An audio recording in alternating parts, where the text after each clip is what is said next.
Viene de lo más profundo de su inconsciente. Y si ella lo mira y dice, pero ¿por qué arranqué yo por aquí?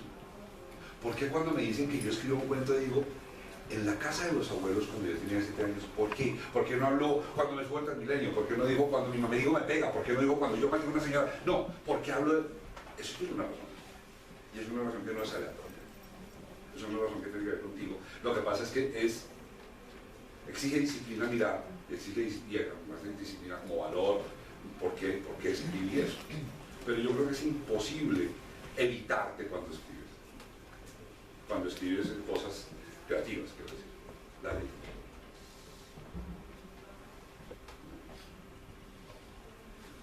Bueno, dale otra vez al video. Quiero que vean esto.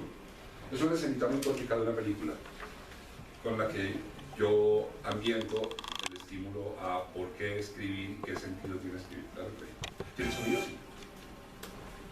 Perdón.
Bueno, y este señor que escribe este libro, Why to Write, McKendrickson, escribe el sentido del por qué escribir y qué pasa cuando se escribe desde el punto de vista de la mente, porque está escribiendo.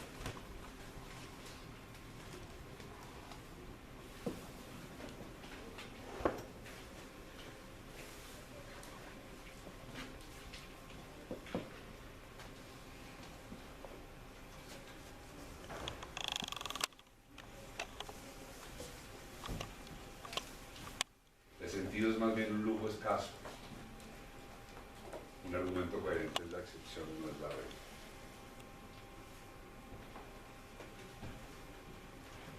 ¿Les ha pasado, pregunto, que se les ocurre una idea fantástica en algún momento de inspiración? Gracias. Una idea fantástica en algún momento de inspiración. Ustedes la tienen clarísima. Y cuando llegan a la máquina de escribir o al Word, o a lo que sea que usen, esa idea inmediatamente se desvanece y se vuelve imposible de escribir. Eso nos pasa a todos, por eso que dice Porque las ideas son intangibles y nebulosas, son etéreas. Por eso es tan fácil contenerlas en la mente. Cuando llegamos a la página en blanco a concretarla, nos encontramos con que la tenemos que construir letra por letra y eso nos intimida, nos asusta. Les recomiendo un libro que se llama, está en inglés, pero perdónenmelo, pero también está en español, lo consiguen fácil, se llama The Big Magic y es escrito por Elizabeth Gilbert, la misma autora de Comer, Rezar y Amar. Big Magic, la gran magia, y la autora es Elizabeth Gilbert, la misma autora, es fácil de encontrarlo por Comer, Rezar y Amar. Y allí ella sostiene algo que tiene que ver con esto. Y ella dice, siempre, y yo lo comparto, siempre vamos a tener miedo de escribir, siempre. Porque siempre después de la inspiración viene el miedo. Es mecánico. Es como que se acaban los dientes de leche y vienen los dientes permanentes. Eso viene con la naturaleza. Porque después de la inspiración, cuando damos el paso a la concreción, llegamos al territorio de la incertidumbre. La incertidumbre siempre da miedo, ancestralmente da miedo. Y no está mal que nos dé miedo la incertidumbre. Gracias al miedo a la incertidumbre la humanidad está hoy en día acá, porque imagínense hace 70 millones de años lo incierto que era cambiar de territorio. Cuando yo ya tenía lista la cuevita que había encontrado, el agua, el territorio plano, la sombrita, y de repente se me ocurría que más bien no voy a mirar al otro lado, ¿qué hay al otro lado? Es difícil hacer esa composición del lugar, porque hoy en día siempre sabemos que hay al otro lado. Hace 70 millones de años, y durante muchos millones de años, no sabíamos que había al otro lado. Aprendimos a tener miedo a la incertidumbre, porque en la incertidumbre está el miedo a la muerte.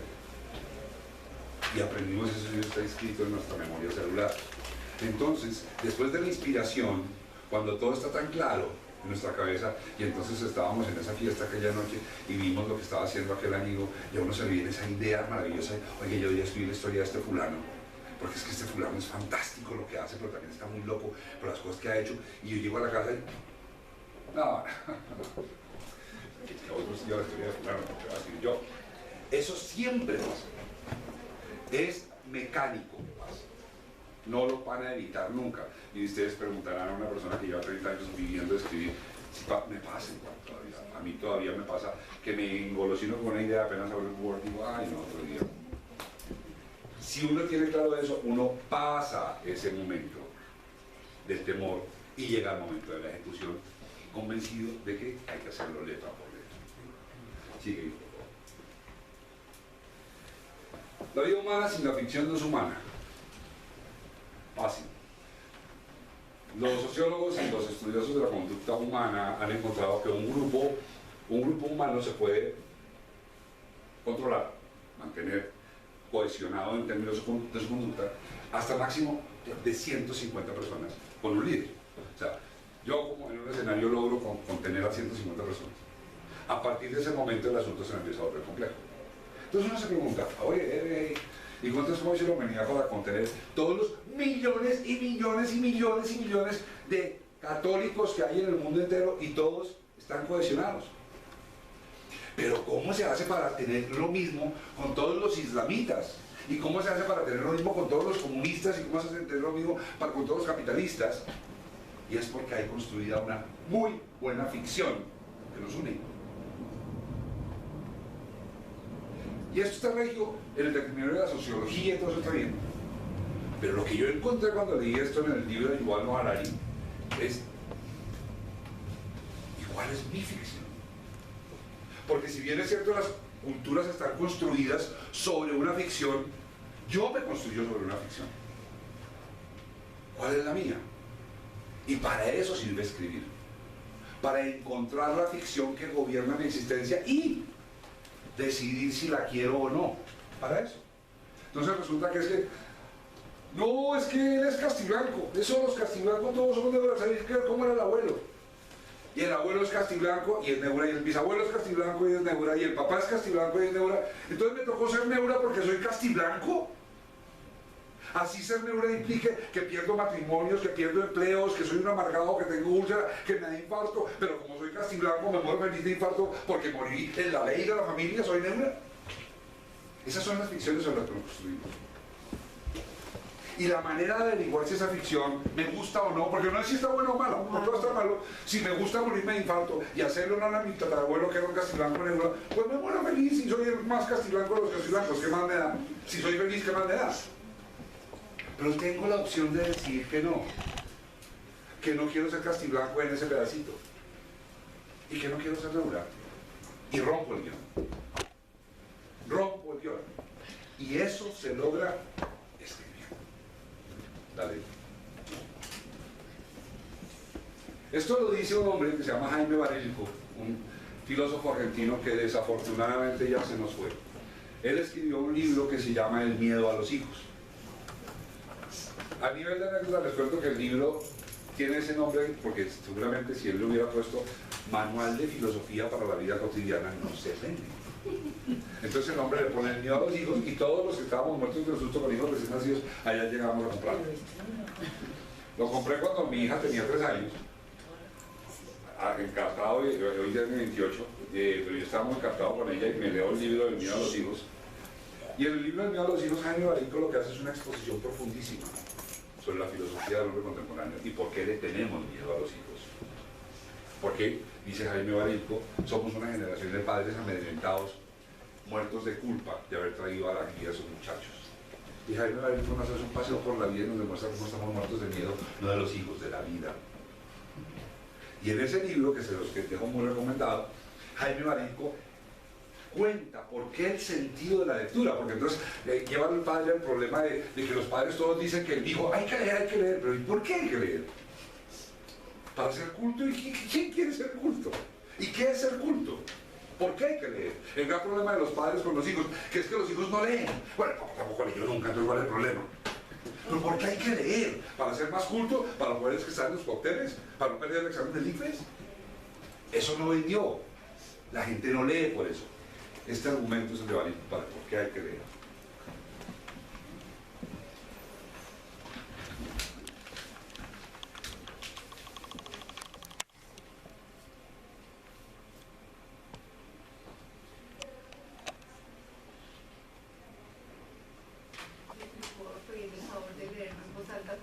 Con mucho gusto, mira, si leo, además me siento amigo que no se me olvide, si leo pienso, caigo en la abstracción que la palabra escrita puede suscitar en mí.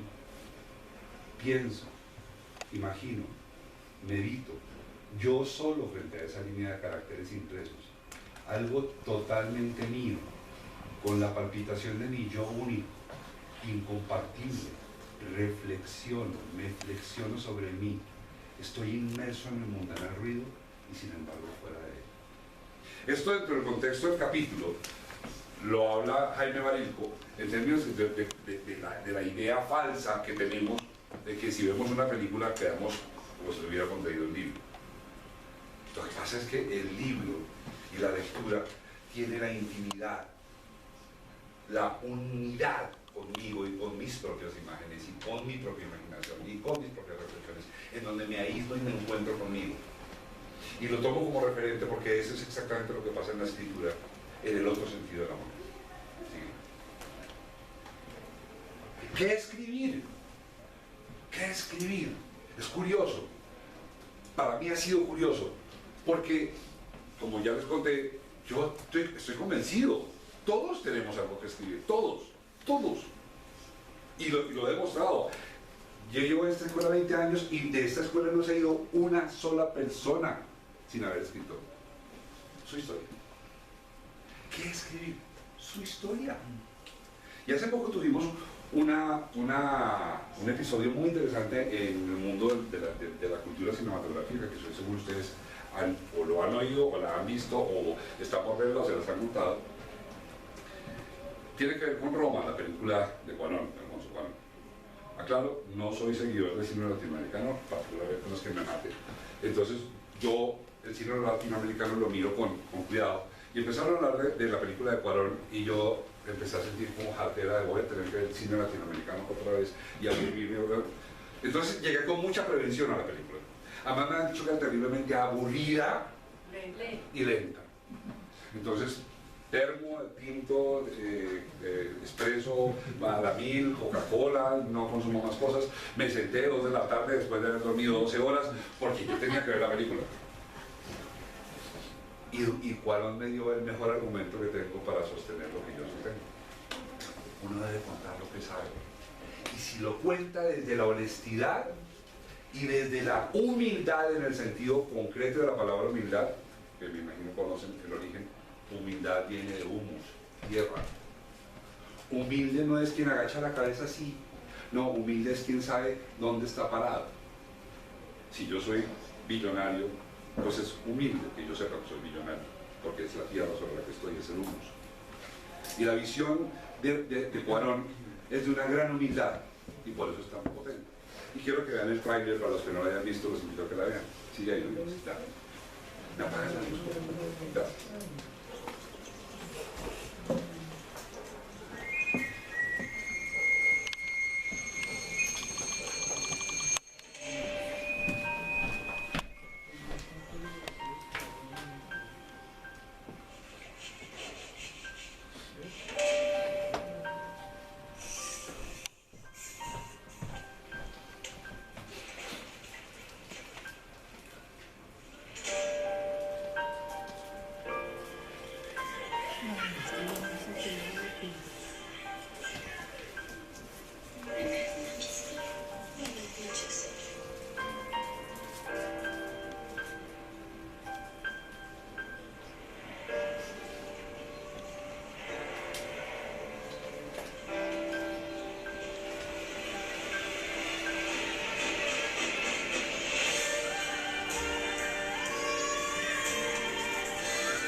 Esto dijo Cuarón acerca de por qué había hecho películas.